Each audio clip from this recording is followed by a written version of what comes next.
All Indiana Politics is your premier source for Indiana politics, focusing on issues that matter to you. I still want us to be the best in the Midwest. We can't afford another lockdown. Give the citizens of this country the relief they need. Education in the state of Indiana remains priority number one. In-depth, nonpartisan coverage. We don't know exactly where the economy will be in January. People are worried with good reason. Exclusive interviews with Indiana's political leaders. We have the resources here in the state of Indiana to care for those who are in need. Expert analysis on critical legislation. We need to reform those laws. This recovery is going to take some time. We've got to anticipate that there'll be a budget shortfall. From Wish TV, this is All Indiana Politics Podcast on the All Indiana Podcast Network. Good Sunday morning and welcome to another edition of All Indiana Politics. I'm Phil Sanchez. Lawmakers make big changes at IU in the final hours of the session. State lawmakers voted to give the governor full control of IU's Board of Trustees without any public debate on the measure. Our government reporter, Garrett Berquist, is now talking about insight on how Republicans quietly added the provision to the state budget in the session's final hours. The governor had already had the authority to name 6 of the 9 members of the IU Board of Trustees, but the IU Alumni Association elected the remaining 3. Governor Mike Braun will have the power to hire and fire all of the IU Board of Trustees. That language was added with no public hearings and without any of the usual legislative process. That set off furious debate overnight. What did we witness here today?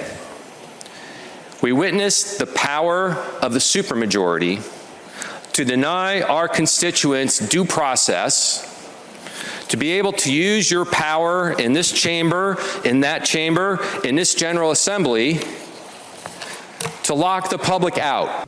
The measure also requires regular productivity reviews for tenured faculty and a review of which degrees are no longer being awarded. And faculty governance boards are limited to an advisory capacity only. None of those things came up at any time during session. Well, I think the key is we have a huge investment in IU, wonderful university, and the state has an interest in being sure that that is operated in the best way. And by the way, the governor will be the one that has to answer to the people. Did the governor ask for the language, the change to the Board of Trustees? No, it was a collaborative effort. There's some discussions around it, and just felt like it was an appropriate change to make to have the governor, the state's largest university, have appointment from the governor. Republicans say only a fraction of IU alums were voting for the trustees in the first place, but Democrats call it a blatant power grab. It really does create this chilling effect on academic freedom, on democracy, on freedom of speech. And that's what I am hearing from constituents across the state. Well, those IU provisions were part of a budget plan with $2.4 billion worth of last-minute cuts. That's after state budget analysts said Indiana will get less revenue than expected due to the turmoil caused by President Donald Trump's tariffs. The budget deal raises the cigarette tax to $2 a pack and raises other tobacco taxes. It cuts the higher education repair and rehabilitation budget and the operating expenses budget by 5% each. Local public health services will get $40 million a year instead of $100 million. The Indiana Economic Development Corporation would lose about a quarter of the budget. Not everything got cut. K through 12 education will still get a 2% funding boost each year. Medicaid funding is left untouched, as well as income tax rate reductions will go forward as planned. And income limits for school choice vouchers will be lifted as well, beginning with the 2026 and 2027 school year. This is a very unique session for a whole host of reasons, but really proud of the work that got done. Excited about, the Senate Bill 1 and the accomplishment on reforming property taxes in our state, and then passing all the key House priority bills, dealing from everything from obviously the budget to to education, to health care, to housing, to energy. Just a really productive session, and one that we always say you never know how it's going to begin and the challenges you're going to meet throughout the process. But grateful to get to the end here with a lot of things that we're awful proud of and feel like continue to push Indiana well for success in the future. Why give such a big cut to local public health when you just worked so hard to put that into place in the first place 2 years ago? And on local public health, the current spend in the last fiscal year was $40 million. So that was consistent with what the current spend was. I'd also note this: there is no program that's going to be better than raising tobacco taxes to diminish people from using those types of products and helping Indiana be healthier. So we feel like those two things kind of combine. Obviously, from the comments with regards to the language that was put in there that really wasn't vetted at all is really bad. Again, no transparency whatsoever. I think it's been extremely disappointing with regards to obviously first Senate Bill 1, then the House budget. I really thought that the Republicans would at least hold the line, keep vouchers for the next 2 years at the same level where they are currently, in light of all the economic downturn that we're about to see, and really focus on public education, where 94% of our kids in Indiana go to public schools, instead of taking the cap off, if you will. So very disappointed with that, and not a particularly good ending. Senator Charbonneau was the lead on that local public health project 2 years ago. Does this basically undo all that hard work? Absolutely, unequivocally no. As you heard some other people say up at the podium tonight, so we funded that to the point of $225 million in 23. $25 million, that was startup cost, so you could call it $100 million a year. This year is $40 million a year. Just about everybody across the state got cut, so that was just going to happen. But if you look across the counties of the state, there was about 45% of those funds that went unspent. Not because they weren't using it correctly or anything, but because they were rolling out programs and trying to develop them.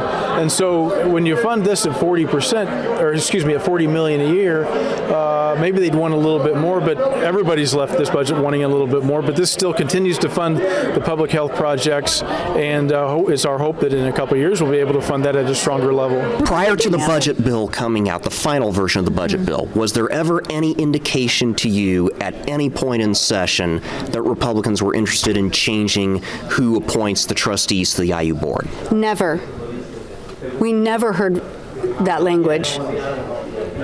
No one ever even approached me. The fact that I represent the Bloomington's campus, and it wasn't just removing the opportunity for the government or for the governor to sort of overreach and claw back IU alumni voices, but it also academic freedom. There's a provision in the budget that now creates this pathway to fire tenured employees, to require every syllabus to be posted online. All right, coming up, Indiana's Best political team assesses the last-minute changes at IU and breaks down nearly $2.5 billion worth of budget cuts. All right, welcome back to All Indiana Politics as we welcome in two members of Indiana's Best political team, Republican Whitley Yates and Democrat Lara Beck. Lots to unpack with this session, ladies. Good to see you both. Let's begin with those last-minute changes to how IU is governed. Lawmakers slipped those changes into the budget bill during final negotiations. Whitley, should that have gone through the normal legislative process? I mean, I think this is a part of the normal legislative process. This always happens every single cycle. There's always something that gets thrown in. And I think when you look at some of the bills that have happened during the session, and when you look at some of the things that have happened at IU, we had seen that there was an issue where I believe the administration and the trustees were clashing, specifically when it came around the protests that were happening in Dunmeadow and how those protests were handled. So I'm not surprised to see this type of action taken by the General Assembly. Lara, why does it matter who names the IU trustees? Well, I think when you go back to the process and you go back to the sort of the big picture about this, you do have to look at IU as one of the most, I would say, one of the major institutions in this country, or in the state, and even in the country. It's an economic engine. It's a driver for education and for growth, and particularly for our state's economy, right? And when you look at the people who have graduated from the school, you've got it gives them a voice in the university. I can't think of a university that does not have alumni representatives on it. And I think by doing it this way, I mean, you can say that this happens every session and something slides under the cover of darkness. But by doing it this way, without public debate, without public discussion, and something on this that's so consequential, particularly because of the economic impact that IU has, frankly, on the state of Indiana. When you do something that is of this great of a consequence, it doesn't look good for the supermajority. It doesn't look good for the governor, and it makes, I think it puts forth a perception that when the process is not followed, there's something wrong about it. And I think that you're going to see the layers of the onion get peeled back here, and there's going to be a much larger story about why this happened, how this happened. Right. And I think IU alums are rightfully upset. Let's talk about some of the couple of cuts that were made to higher education. They took some of the biggest hits here. Lara, can university absorb this, possibly maybe through alumni donations? Well, I mean, I think it depends on those universities, right? And I think, and I say this because, and Whitley will probably be at this stage of life at some point in time. You know, we're starting to look at colleges with my son, and you look at the cost of colleges, and you look at the services that are offered and the facilities that are there. I think universities have to make those decisions, but I think really what universities should really put their effort into is, frankly, making college more affordable for people. People are getting priced out of college right now, and I think anything that they can do to make college and, frankly, post-secondary training, even if it's not a 4-year degree, possible for people, that's where I think that they should really put their efforts forward. I think there's a lot of nice tos with some of these schools, but I don't necessarily know if they're have tos. And I feel like in Indiana, we have these amazing institutions, and we've got to make them more affordable and more accessible for people. Right. Well, I think everyone can agree on that. Whitley, do campus politics play any role in this? Absolutely, it does. And I am an alumni of the Indiana University in Bloomington. And so when I think about the cost of college, even for me when I was going and what it's going to be for my daughter, I think it's exorbitant. It's increased over 60% through the decades. And a lot of times students are coming out and not being able to participate in the job market accurately for the money that they've spent to get the degrees. And so we saw Mitch Daniels freeze the cost of tuition at Purdue. And I think that there will be some educational institutions, higher ed institutions, that are going to have to make those types of decisions. But there is a culture and a little bit of a political climate specifically for the state-supported schools. If you're going to get money from the state of Indiana, you're going to have to play ball with the state of Indiana. So seeing a more heavy-handed approach to higher education is not surprising. So local public health departments, as you know, lost more than half of the funding that they originally were going to receive. So we heard from Speaker Houston and Senate President Pro Tem Rod Bray on that issue in the last segment. Whitley, is $120 million in savings worth the potential impact to public health? I think we have to really look at this from the perspective of a lot of our budgets have been inflated since COVID. The truth is that America has been spending money like a trust fund baby without a job for quite some time since COVID. We've had millions of dollars, not just thrown at states, but thrown at towns and counties and health departments because of this. And so to get used to or to get comfortable with spending at that level would be asinine for us, and it would be fiscally irresponsible. So I was expecting to see cuts. However, how these departments are going to handle living the lavish life post-COVID dollars to now being reduced on a budget is going to be a balancing act for everyone. To Whitley's point, Lara, this is still something public health departments didn't have a couple of years ago. So will they still be able to carry out most of the functions they added? Well, I think it's important, though, that we, first of all, as we're looking to cuts in public health, We are one of the most unhealthy states in the nation. I mean, hands down, we know that. But one of the reasons how we got here and how the state government had to make a $2 billion cuts at the last minute is because of the economic uncertainty and volatility that Donald Trump has thrown us into with these tariffs. And so on the national level, you're talking about this whole make America healthy again. You've got the tariffs that have completely thrown the economy into chaos and diminished America's standing in the world. And now Lara, we're not even getting money out to folks. Into local health I'm going to cut you off real quick, Laura. We got a lot to get to, No as problem. you very well know. Stick with us. We'll be right back. More from both of you, including new rules on DEI and nonprofit hospitals. We'll be right back.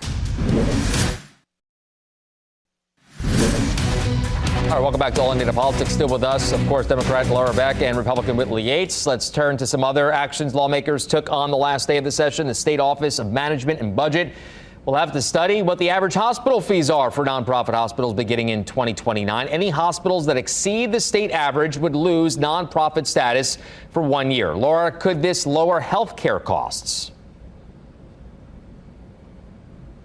Good move.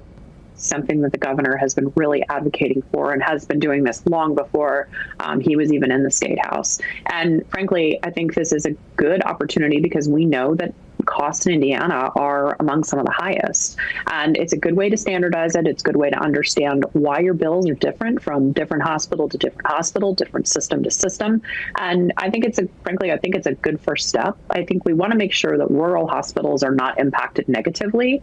But even though I'm a Democrat, I do think that what Governor Braun is doing to move the needle forward on this is important. And I think anything we can do to lower healthcare costs for people in the state is a step in the right direction. Whitley, there's a provision, as you know, in the bill that requires health insurers to report how they take lowered fees into account. Will that result in savings being passed on to the consumer?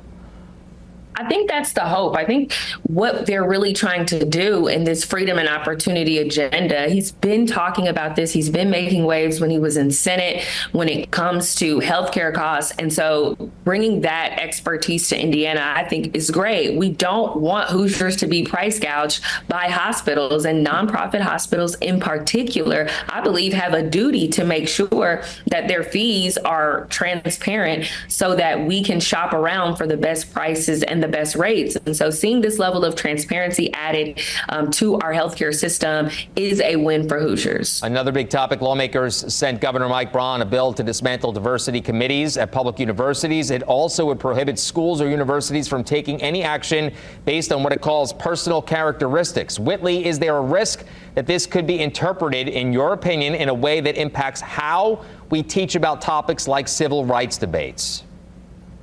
I think that it has the implications to do that, but I'm not necessarily sure that it will. But what I do know is that there will be less discussion around diverse topics and around inclusivity. And so when we see this, and it's honestly from a top-down perspective coming all the way from the White House, so from D.C. to Indiana, these types of decisions being made to remove diversity, to remove equity, and to remove inclusion from all aspects of, a lot of times, education, government, and even some nonprofit areas, it's honestly impacting everyone quite differently, to be honest. There are a lot of my friends have lost jobs.